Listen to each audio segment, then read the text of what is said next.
So if you've been holding your emergency fund in a high interest savings account since this year or last year, you're probably mad right now. So let's talk about it.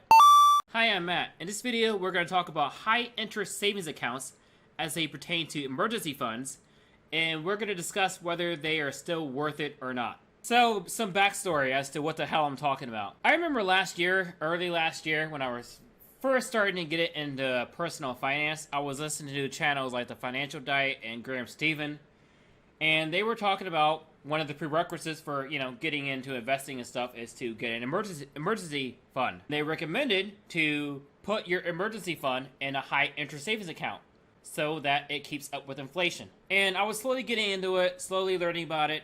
Graham Stephan recommended Ally Bank. Ally Bank offered a 2.12% interest rate on their savings account, and I was all for it. That's a pretty good return on a year over year. It's not as great as a stock market return, but that's pretty good for a savings account. So I opened my emergency fund with Ally Bank. And just like everything else I do, right after I got started, it started going to shit a little bit. Let me explain. So about a month later, after I opened my fund, Ally Bank lowered their interest rates from 2.12% to I think 1.80%, 1.85%. I can't remember. But the point is that it started dropping. And it kept dropping on, I think, a month-over-month basis. You started getting those emails from Ally saying, an important change to your account. It started dropping to 1.8, then 1.6, then 1.5%, and they kept going lower and lower and lower. At the time of this video, I think we are sitting at a 0.60% interest rate on their high interest savings account. And at that point, you can't really call it a high interest savings account. It's more like an interest savings account. Let's take a look at some data, and then I'll give you my opinion on whether this is still worth it or not. So there are two things I'm looking at when it comes to an emergency fund. One, it's liquid. That means the money has to be available when I need it. And the second one is that it's got to keep up with inflation in some manner. Ally trades at 0.60%. So just looking at a few more, Citi has a 0.70%, so I guess a little better.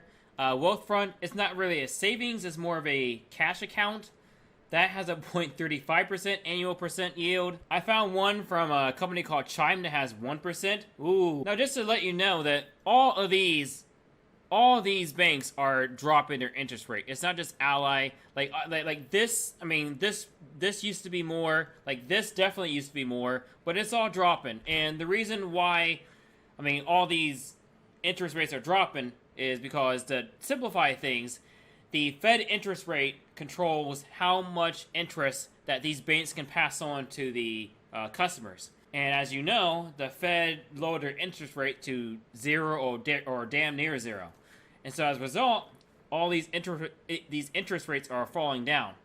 And I expect that these are going to continue to fall. So 0.60 is probably not going to be the end of it. I expect this to fall even lower and lower and lower. Let's take a look at the inflation rate. According to a website called Statista, and I'm going to use them as a source, the projected inflation rate for this year is 0.62%. I guess that's a good thing, because that does mean that this almost keeps up with it, this keeps up with it, this does not, and this keeps up with it. So for this year, most of the savings accounts either comes close to or beats the rate of inflation, or the projected rate of inflation for 2020. Now, if their projection for 2021 holds true, and none of these banks raise their interest rates, or are able to raise their interest rates, then we're going to run into some trouble. We're going to be in a little bit of trouble. So, is it worth it? And my answer is that it probably doesn't matter. Let me explain. So let's say that none of these rise with inflation. Okay, that really sucks. Now our money is losing buying power. Okay, well, where else are you going to put your money? Try putting it in a CD. But the thing with the CD is that once your money is in a CD, it's locked up. And remember, one of the key parts of an emergency fund is that the money is liquid. That means you need it when there is an emergency. And so if you go with a CD, we'll just take Ally as an example. Your money will be locked up for 12 months for not much higher interest. You're not getting much out of it. Let's go for 18 months. Okay, now you got 0.70. Ooh. And your money's locked up too. That takes the emergency part out of an emergency fund. Okay, so CDs aren't going to work, so maybe let's not even bother. Let's just keep the money right in our checking account. So the interest rate on a Chase checking account is 0.01%. If you thought that 0.60% sucks, 0.01% sucks even harder. And a Chase savings account has the exact same interest rate. The point I'm trying to get at is everything sucks now. Okay, so maybe you decide you don't want to save it at all. Maybe you just want to invest it. The market is relatively bullish right now. So you could earn 8% or more a year, right? Well, technically that's true. I mean, as of right now, I am up 16%. Like I am up $3,000, but let me explain why that's not a good idea. Again, the point of an emergency fund is that you need the money that you're depositing it into the fund.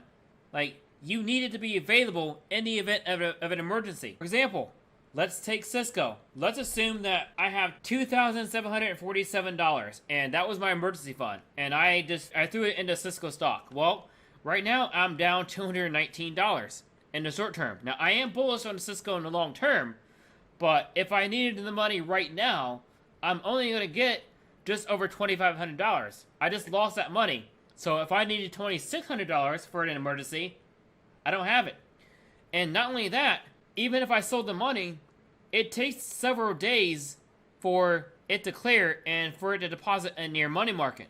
And then it's going to take at least another day or two to go to your bank so you can attend to your emergency. So you can try it if you want to, but that is a risky play. So the point I'm trying to make through all this is that everything sucks right now. I mean, there's no fantastic place to put your emergency fund. But technically, the best place you can put it for now is in a high interest savings account. And even if the interest rate continues to drop, which it probably will, at least for now, it continues to be a better place to park your emergency fund money than any other option.